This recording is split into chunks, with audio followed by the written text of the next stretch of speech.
Why,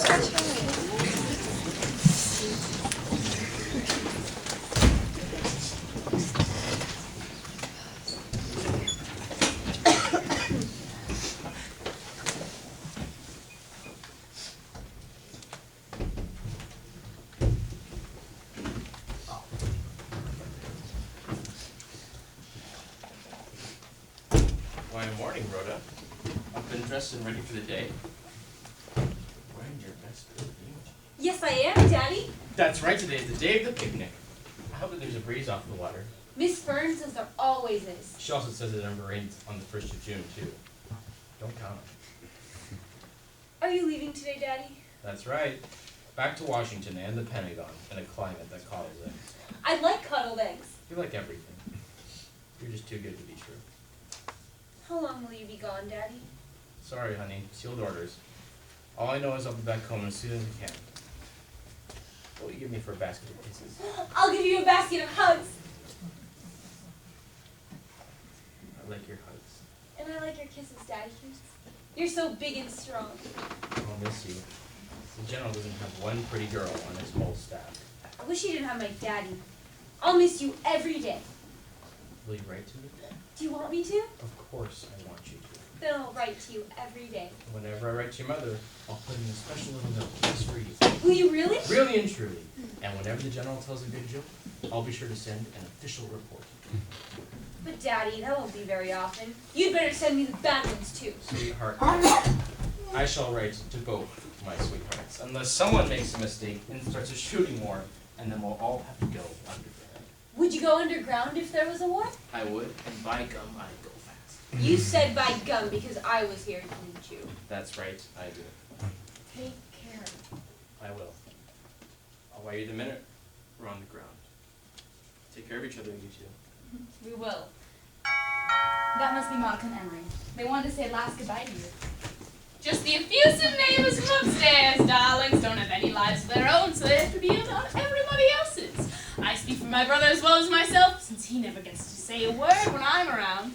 Oh, there, I've talked enough, Colonel. Speak, speak. Well, it will have to be goodbye, because the taxi's here and I don't want to rush through traffic. Don't worry about your two pretty girls, Ken. We'll keep an eye on them. And if one of them begins to look peaked, we'll send up smoke signals. I'm counting on you, Emery. And you, Monica. I promised myself I wouldn't come down. Don't, sweetie. It's just another empty month or two. We'll get through them somehow. I'm taking these.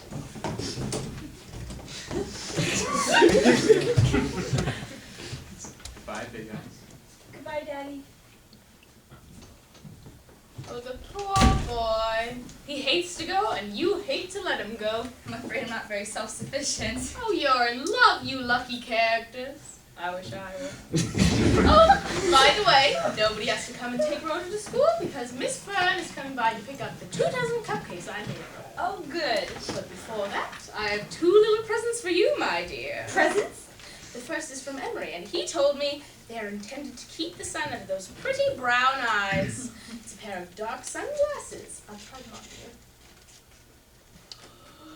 Now, who is this glamorous young Hollywood actress? Could it really be little Rhoda Penmark who lives downstairs with her delightful parents on the first floor of my apartment house? I like them, but where's the cake? But it's right here, dear. Oh, and now for the second prize, which is from me. This was given to me when I was 8 years old. And it's a little young for me now, but it's still just right for an 8-year-old. However, it has a garnet set in that, and we'll have to have it changed for turquoise, since turquoise is your birthstone. So I'll have it changed and cleaned, and then it's yours. Could I have both stones? The garnet too? Rhoda. Oh, but of course you may! How wonderful it is to meet such a natural little girl. Not like one of these over-civilized little pests that has to go through analysis before she can choose an ice cream soda. Oh, Aunt Monica. You're sweet, Aunt Monica. Now, I know I'm behind the times, dear, but I thought children were supposed to wear coveralls and play suits to picnics.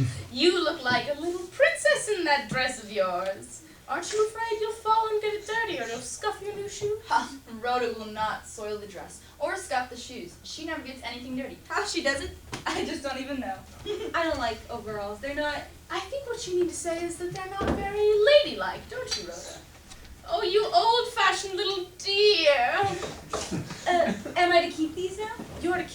until I find a place to change it and clean it. Then I'll put them in my box. Guess I'm pretty early, Mrs. Denmark, but it's my day for doing the windows on this side. Yes, yes, Leroy, you can start in the bedroom. Excuse me. Morning.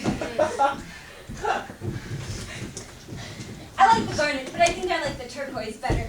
You sound like Fred Astaire tapping across the floor. What have you got on those shoes?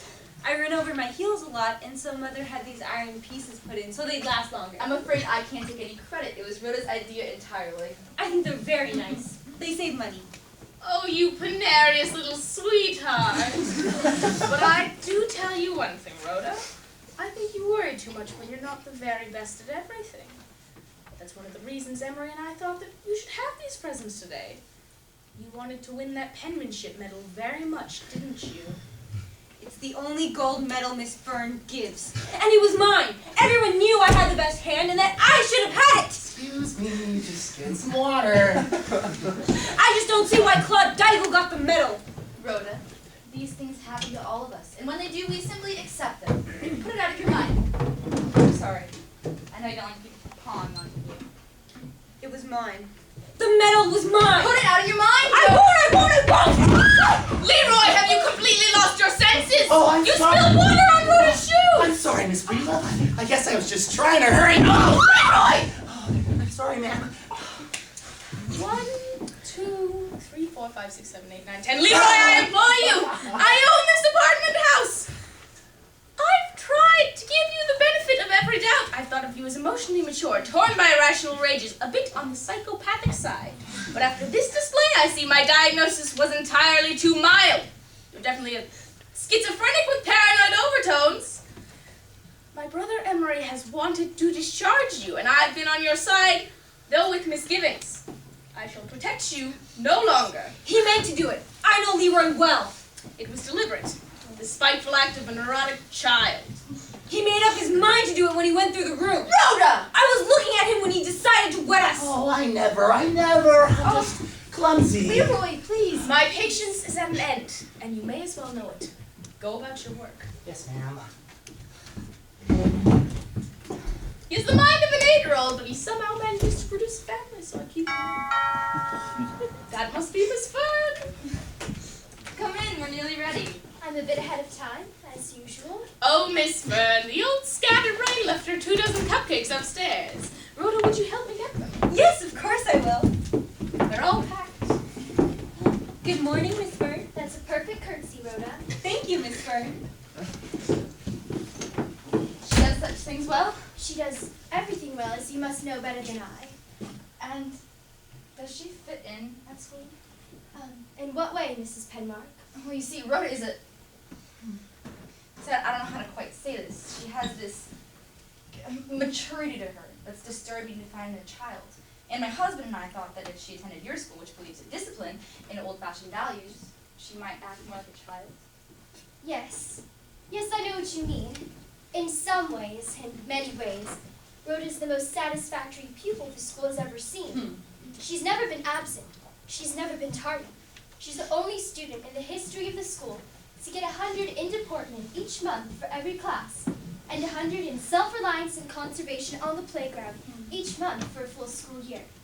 If you'd been dealing with children for as long as I have, you would know what a remarkable record that is.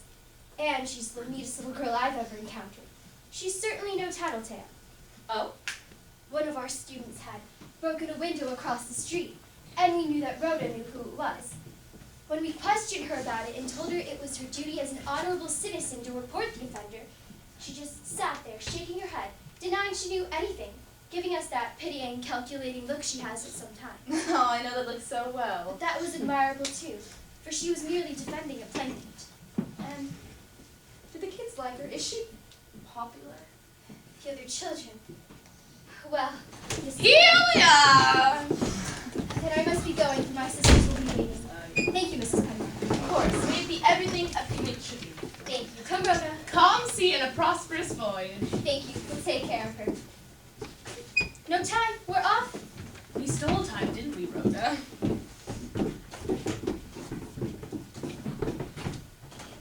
So, now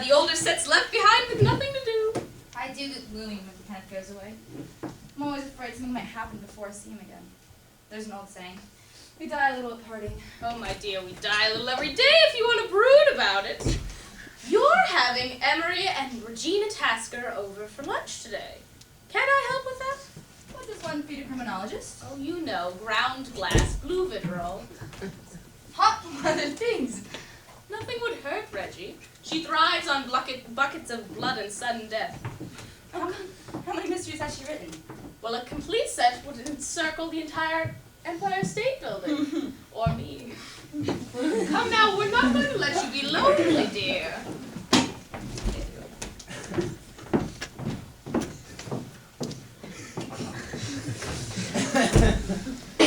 Know-it-all.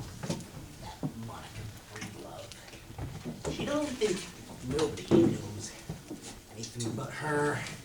I'll show that slut plenty. Drop that, Mrs. Penmark. She don't get enough of what she needs, and I could give it to her. Now that Rhoda's smart. It's a smart little girl. Why? She's almost as smart as I.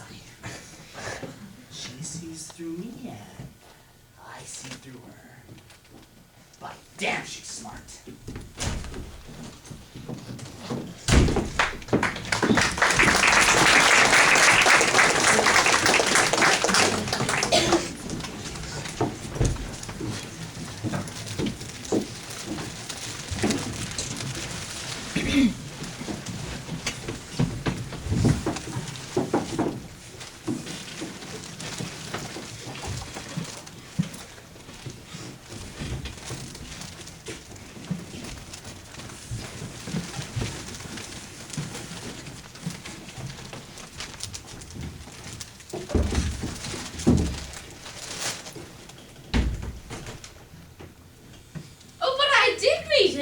Nobody ever believes me when I say I met Sigmund Freud. Now, Monica, they believe you. Oh, you mean it's automatic flattery? They know I'm old enough, but they voice their doubts to make me feel better.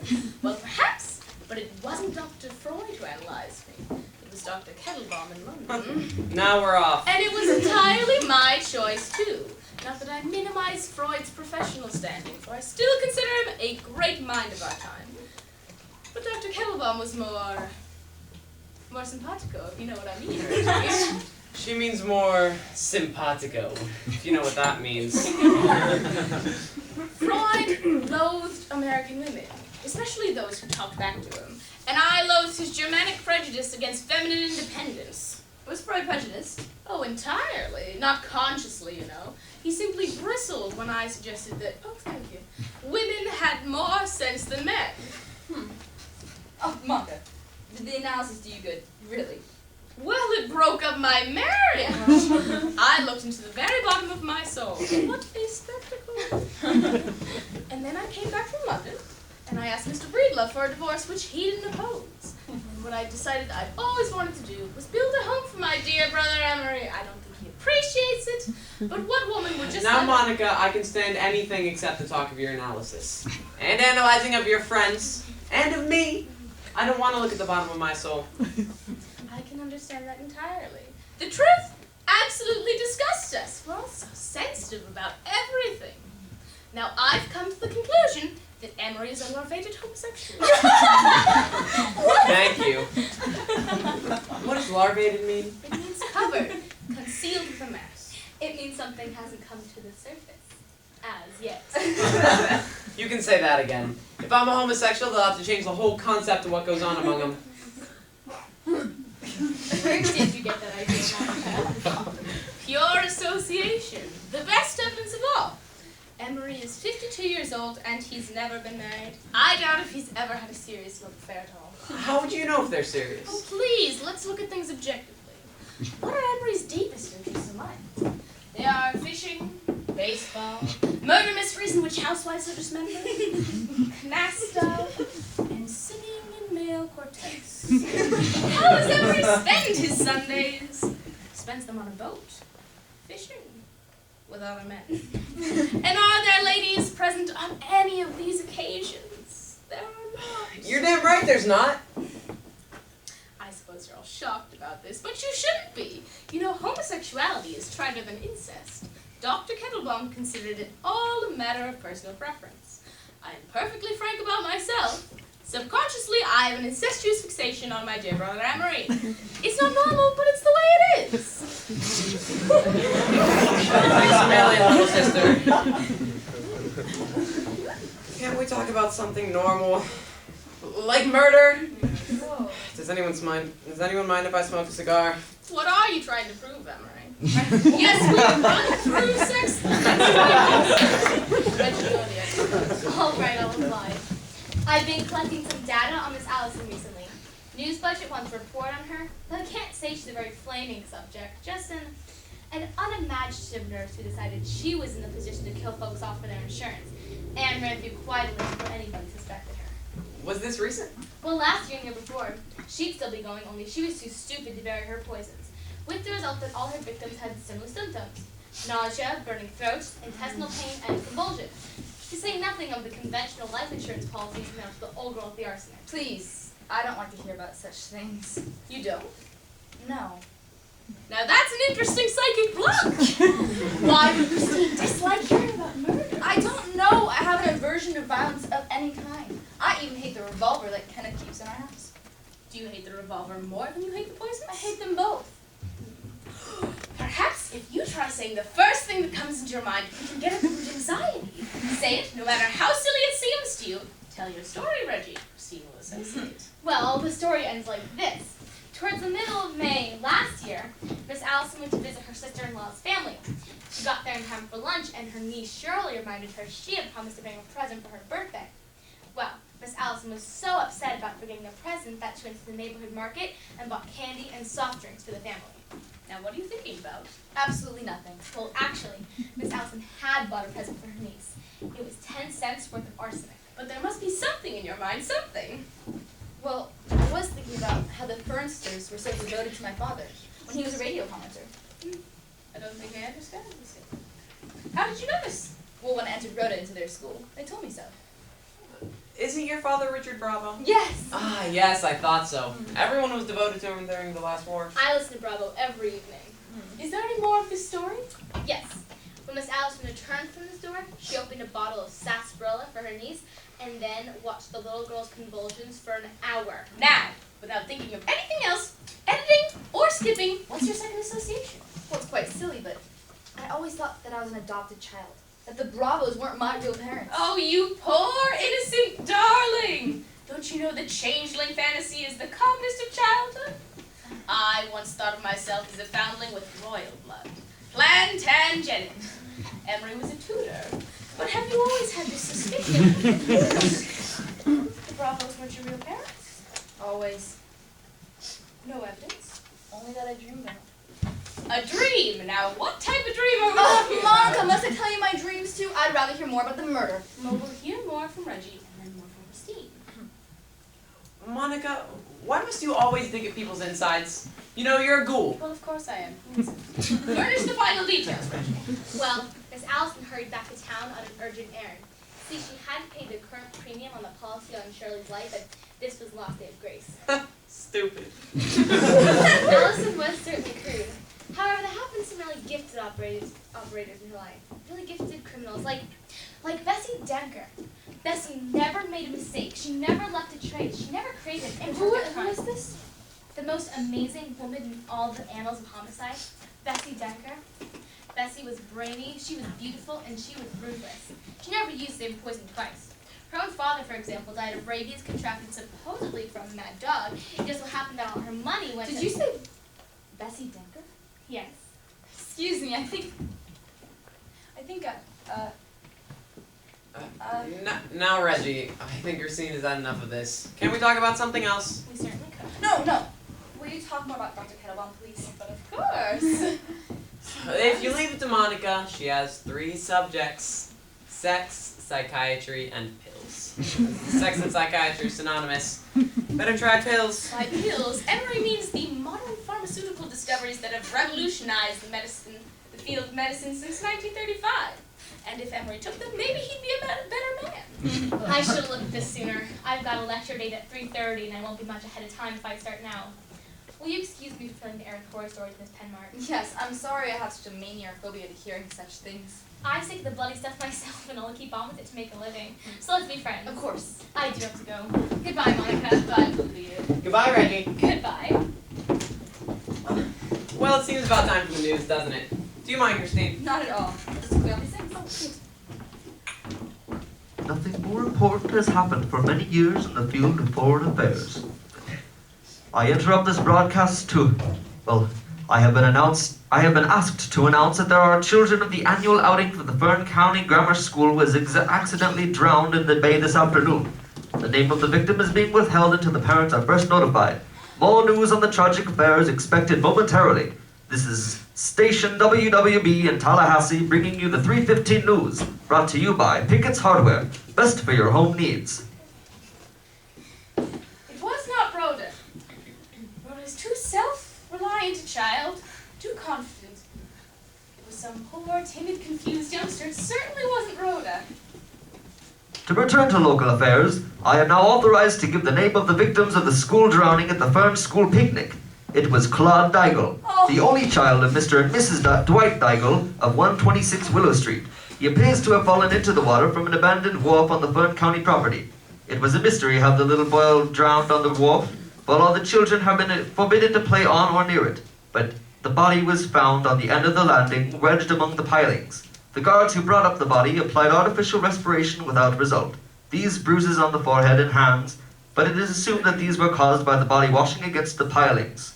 And now back to national news.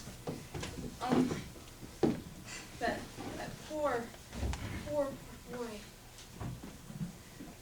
They'll be sending the children home. They should be home now.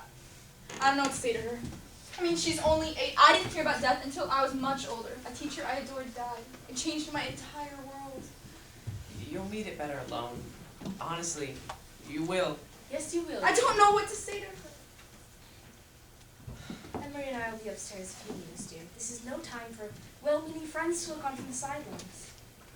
I guess I'll make her a sandwich. Thank you. Thank you to both of you.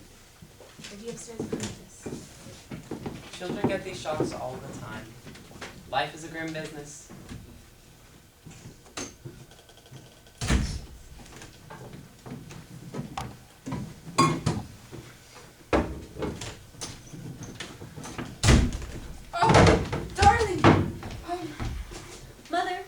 We didn't have lunch because Claude Digel was drowned. Yes, I heard on the radio. He was drowned, and so they were all rushing and calling and trying to make him feel better again, and they couldn't. So they said the picnic was over and that we could go home. Well, I'm so glad you're home. So could I have a peanut butter sandwich with milk? Did you see him, dear? Yes, of course I did. Then they put a blanket over him. Well, did you see him being brought from the water? Yes. They sprawled him on the lawn and they worked and worked, but nothing helped.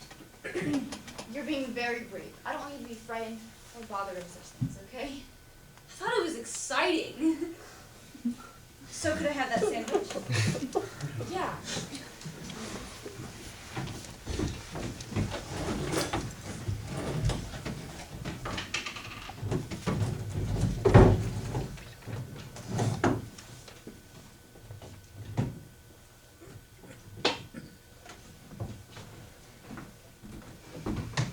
Now, you are controlling yourself very well, Rhoda. I know exactly what you're going through. I don't understand what you're saying. I feel no way at all. I want to go skating on the asphalt. Then you should. Right.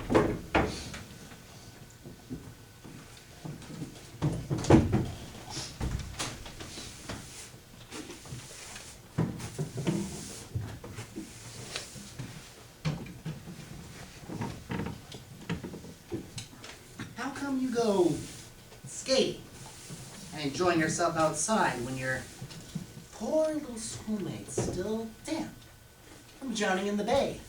It seems to me like you'd be inside the house, crying your eyes out. That, or in church, burning a candle in a blue cup. Bye, Mother. Goodbye, Rhoda. Ask me, and I'll say you don't even feel sorry for what happened to that little boy. Why should I feel sorry? It was Claude Daigle that got drowned, not me.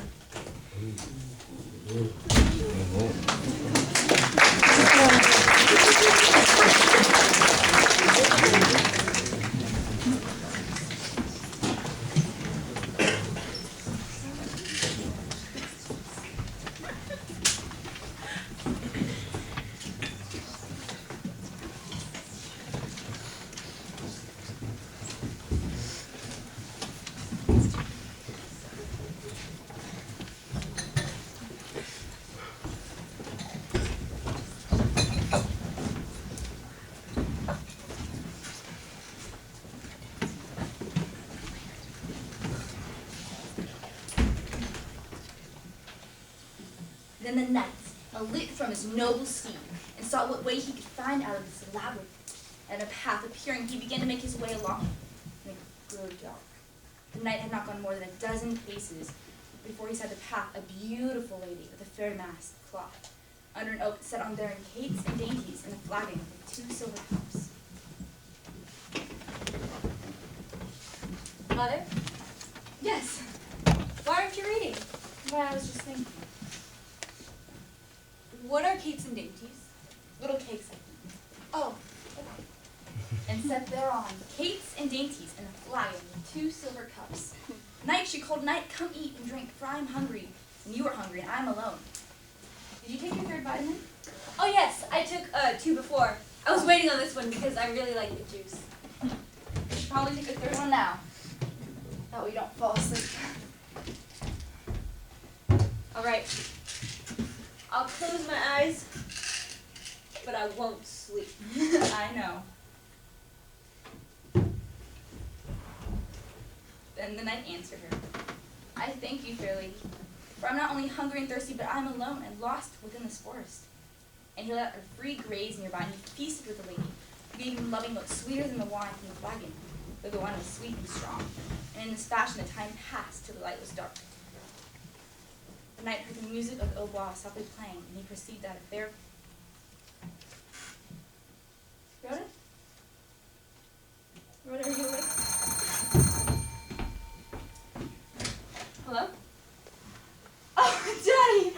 I'm so glad you called. I've been trying you all evening. You said in your letter you might be coming to Tallahassee. Well, it's not that far from here. Could you come? Oh. Oh, you met Kenneth at the airport? Oh, and tell him that I'm writing my first letter by air mail tonight.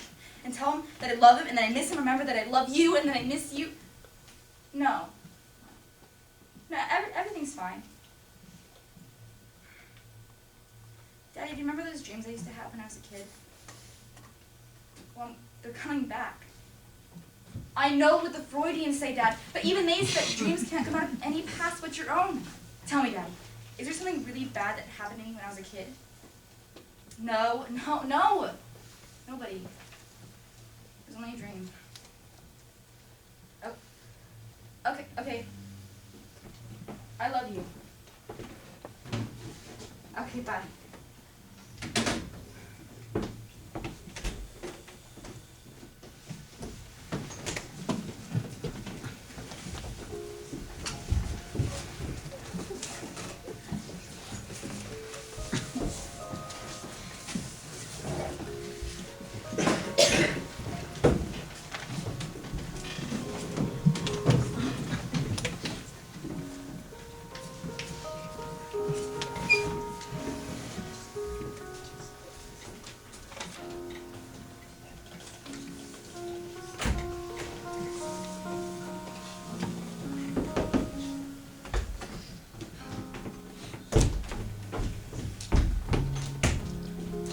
Mrs. Penmark. Of course, I got your note. I was going to come see you.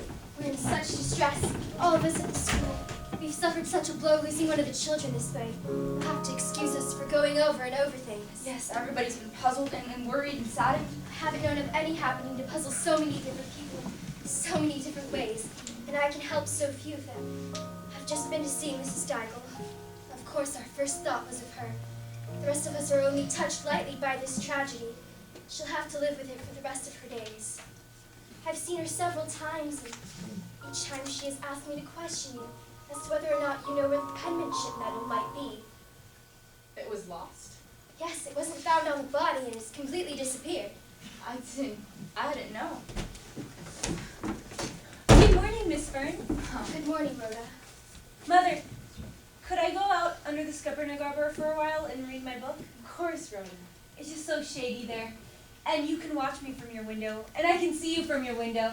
And I love to be where you can see me. Well, I'll be right here. And I'll be right there, always. Goodbye, Miss Fern. It did occur to me that Rhoda might have told you a detail or two that she had forgotten when she talked to me. You see, she was the last person to see the Daigo boy alive. Are you sure of this? Yes.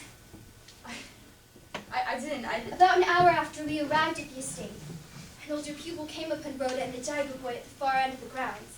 The boy was upset and crying, and Rhoda was standing in front of him, blocking his path. The older girl who saw them was hidden among the trees, so neither child saw her. She was just about to intervene when Rhoda pushed the boy and snatched at the medal, but he broke away and took off in the direction of the old wharf where he was found later. Rhoda followed him, not running, just walking along, taking her time, the older girl said. Well, has it ever occurred to you that the older girl might not be telling the truth? That isn't at all likely. You see, she's one of the monitors we'd appointed to look after the younger children. She's 15, and we've known her since the kindergarten days. No, Mrs. Penmark. She was telling precisely what she saw. We know her well. And this is the last time that the cloud boy was seen? Yes, it may have been a little after noon. Rhoda was seen coming off the wharf. The guard shouted a warning, but by then she was on the beach, and he decided to forget the matter. He didn't identify the girl by a name, but he did say she was wearing a dress. And Rhoda was the only girl wearing a dress that day. At 1 o'clock, the lunch bell rang, and Claude was missing when the roll was called. And I think you know the rest. Well, this is very serious. If Rhoda was on the wharf, that means Not serious, really, when you've been dealing with children for as long as I have. Children conceal things from adults. Now suppose Rhoda did follow the Daigo boy onto the wharf. So many things could have happened quite innocently. He may have hidden himself in the old boathouse, and then when discovered, may have backed away from Rhoda and fallen in the water. Yes, I guess that could have happened. Now Claude, although he looked frail, was an excellent swimmer. And of course, Rhoda knew this. Once he had fallen in the water, she would have expected him to swim ashore. How could she know that he would fall where there's treacherous pilings for? No. Perhaps the thought in Rhoda's mind was that he would fall in the water, and that he'd ruin his new suit, and she'd get a scolding for it. Later on, when he didn't appear, she may have thought that, with the logic of childhood, he would have hidden under the wharf to frighten her or to escape her. Later on, when it was too late to do anything, she was afraid to admit what had happened. So you think Rhoda knows something that she hasn't told us? Yes, I think that, like many a frightened soldier, she deserted under fire. This is not a serious charge. Few of us are courageous when tested. But she lied, though. Is there any adult who hasn't lied? Smooth the lines from your brow, my dear. You're so much prettier when smiling. I shall question Rhoda. I wish you would, though. I doubt you'll know more than I do. And yet, in your mind, and in the minds of your sisters, you think that there's some connection between Rhoda's presence on the wharf and the drowning? We refuse to believe there is any And yet connection. you have acted as if there is one. Yes, perhaps we have. This is a terrible tragedy for Mrs. Daigle. She has lost her only son. If there's any shadow over Rhoda, over what happened, my husband and I will have to live under it for the rest of our days. As for Rhoda, she would not be happy at your school next year. No, she would not. And since she would not, it would be as well to make up our minds that she will not be there. So there is a shadow over her, and you've already decided not to invite her next year? Yes. And you we made that can't decision. tell me why? I think her behavior in the matter of the medal is sufficient explanation. She's no sense of fair play. She's a poor loser. She doesn't play the game. And it has nothing to do with the drowning. No, of course not, my dear. Such a possibility never entered our minds. Yes? Thanks. We're Mrs. Daigle and Mr. Daigle. You didn't have to let us in, you know. You realize we followed you? We probably shouldn't have, but I'm a little drunk. I guess you never get a little drunk. You're welcome. Here. Brought Mr. Daigle with me. Pay no attention to him, though. He's all for good breeding. He was trying to stop me. Now you, Mrs. Penmark, you've Always had plenty. You're a superior person. No, I'm not. Oh, yes. Father was rich. Rich. Richard Bravo. Never even had to touch dinner. Now, I worked in a beauty parlor. Miss Fern used to come there. She looks down on me. Please, Mrs. Daigle. How is that? Frumpy blonde. Now I've lost my boy and I'm a lush. Everybody knows it. We're worried about Mrs. Daigle. She's under a doctor's care. She's not herself. But I know what I'm about. Just the same, just the same. May I call you Christine? I'm quite aware that you probably come from a high level society. Probably made a debut and all that. I always consider Christine such a gentle name. Hortense sounds fat. That's me, Hortense. My girl Hortense. That's what you sing at me. Hasn't got much sense. Let's write her name on the privy fence. Children can be nasty, don't you think? Please, Hortense. You're so attractive, Christine. You have such exquisite taste in clothes, but of course, you've amples of money to buy 'em with. What I came to see you about, I asked Miss Fern how did Claude happen to lose the penmanship medal, and she wouldn't tell me a thing. I don't know, Mrs. Daigle, truly. But you know more than you're telling. You're a sly one. Because of the school. You don't want the school to get a bad name. But you know more than you're telling, Miss Butterwood Melt Fern. Something funny about the whole thing. I've said so over and over to Mr. Daigle. He married quite late, you know. In his 40s, but I wasn't exactly what the fellows call a spring chicken either. We won't have any more children. No more. Please, Hortense. Let me take you home where you can rest. Rest. Sleep. When you can't sleep at night, you can't sleep in the daylight. I laugh. And I look at the water he went down. There's something funny about the whole thing, Christine. I heard that your little girl was the last who saw him laugh. Will you ask her about those last moments? Tell me what she says. No matter what she says, no matter how small, you know something. Miss Fern does her, she knows something, she won't tell me. Oh, my poor little Cloud, what did they do to you? I will ask Hortense. If only I knew. Somebody took the medal off his shirt, Christine. It couldn't come off by accident. I pinned it on myself. It had a little clasp with locks in place. You can wear such simple things, can't you? I never could wear such simple things. Couldn't even buy 'em. When I got him home, they didn't look simple. He was such a lovely, dear, sweet little boy. He used to say that. I was his sweetheart. He used to say that one day when he grew up, he was going to marry me, and I used to laugh and say, "You'll forget me long before then. You'll find a prettier girl and you'll marry her." You know what he said then? He said, "No, I won't, because there's not a prettier girl in the whole world than you are." If you don't believe me, then just ask the girl who comes in and clean. She was present at the time. Why do you put your arms around me? You don't give a damn about me. You're a superior person. Oh, God, forgive me. There were those bruises on his hands and that peculiar crescent-shaped mark on his forehead that the undertaker covered up. He must have bled before he died. That's what the doctor said. And the medal. Where's the medal? I have a right to know what became of the penmanship medal. If I knew where the medal was, I had some idea what happened to him. I don't know why you took it upon yourself to put your arms around me. I'm just as good as you are. Claude, Claude was better than your girl. He won the penmanship medal and she did it. I'm drunk. It's a pleasure to stay drunk when your little boy's been killed. Maybe I'd better lay down. We'll go home and you can lie down there. Why not? Why not go home and lay down? Bye, all.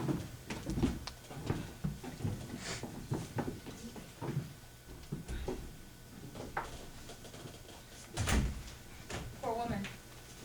Thank you for dealing with her. And with me, I must get going. I will question Rhoda, but nothing's gonna help her.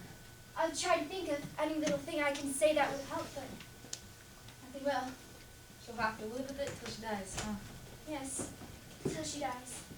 Thank you, Mrs. Penlock. Hello? Kenneth! Oh, Kenneth, I'm so glad you're gonna come home.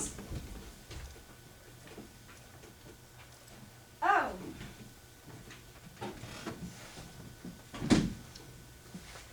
Wow. 4 weeks? Well, 4 weeks it's a long time. Well, you call me whenever you want, okay? 'Cause I love you. Okay. Goodbye.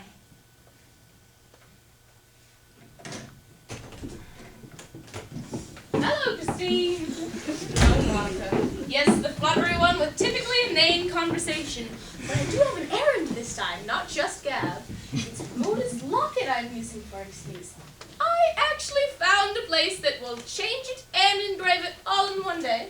Of course, they didn't agree to this effort without a little bit of pressure. Oh, not really. Oh, you don't know the old busybody. She uses pressure, influence, blackmail, bribery. And I'd use all of them on old Mr. Pagesham to get this little thing done. He said that it would take at least 2 weeks. I know where she keeps the locket. I will go get it. Good. I told him, since I'm head of the community chest again this year, if he was as busy as he said he would, I would have no trouble rising his contribution upward by a considerable amount. And Mr. Pagesham, being the penny pincher that he is, he came immediately. Oh, the darling, she keeps her things so carefully, it's a kind of miserly delight. Now you have to forgive me, bursting in and then rushing out. Bye, Christine.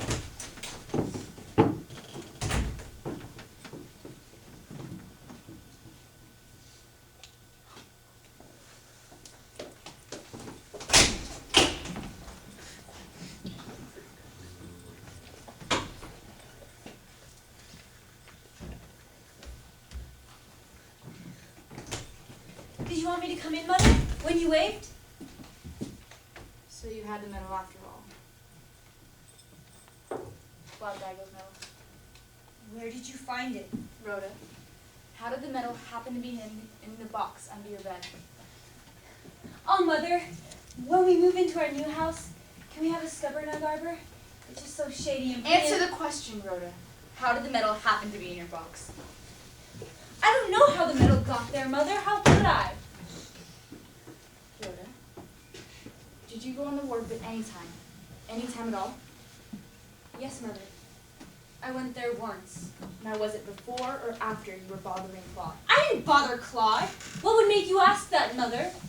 Well, then why did you go on the wharf? I went there real early, when we first got there. But you knew it was forbidden, so why'd you do it? One of the big boys said there were little oysters that grew among the pilings. I want to see if they did. One of the monitors said that they saw you coming off of the wharf right before lunchtime, Rhoda. Is that true? I don't know why he'd say that. He's wrong.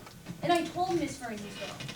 You see, he hollered at me to get off the wharf, and I did. I went back into the lawn, but I saw Claude, but I didn't bother him. What did you say to him? I told him that if I didn't win the gold penmanship medal, I'm sure glad he did. Oh, come on, Rhoda! I know you're not a direct liar, just tell me the truth! But it is true, Mother. Every word. One of the guards said that they saw you snatch the medal off of his shirt. Is that true? That big girl is Mary Beth Musgrove. She told everyone she saw me. Even Leroy knows she saw me. You see, Claude and I were playing a game we made up. He told me that if I could run up to him and catch him and touch the medal with my hand within 10 minutes, like prisoner space, I could wear the medal for an hour. So, how could she say I took the medal, Mother? I didn't. Rhoda, she didn't say you took the medal. She said that you grabbed it and then he ran on the beach. Did you have the medal even after that? No, Mommy, not then. How did you get the medal? Oh, I got it later on. How? Claude went back on his promise, and so I followed him up the beach, and he told me that I could wear the medal all day if I gave him 50 cents. Is this the truth? Yes, Mother. I gave him 50 cents, and he took the medal off and let me wear it. Well, then why did you tell this to Mrs. Fern when she was questioning you? Mommy, I'm afraid Miss Fern doesn't really like me. I thought she'd think bad things of me if she knew I had the medal. Do you know how much this medal meant to Mrs. Daigle? Yes, I do. Well, then why did you give it to her? She is distraught over this. She's so heartbroken, I don't think she's ever going to recover. Do you know what I mean? I do. No, you don't, Rhoda! It was silly to want to bury Claude with the medal. He was dead. He wouldn't know whether it was pinned on him or not. Oh, I've got the prettiest mother. I've got the nicest mother. That's what I tell everyone. I've got the sweetest mother. But if she wanted a little boy so bad, why doesn't she go down to the orphan's home and take one? Don't touch me. We have nothing to say to each other right now. Okay. Rhoda, do you remember when we lived in Baltimore? The old Mrs. Post, she liked you very much. You used to go up and see her every single afternoon, and she would show you all of her treasures, and the one that you liked the most was the opal ball, in which opals floated. And she said that if she ever died, you could have the ball.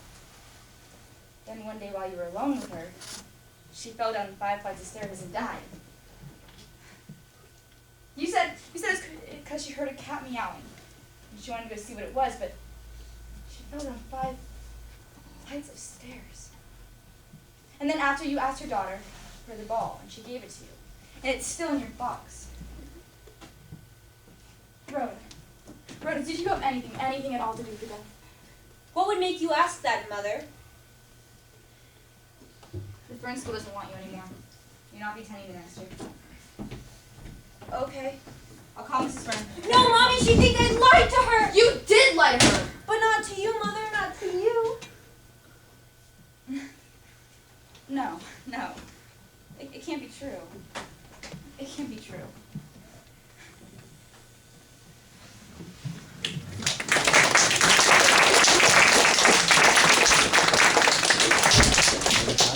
We'll now be having a 10-minute intermission.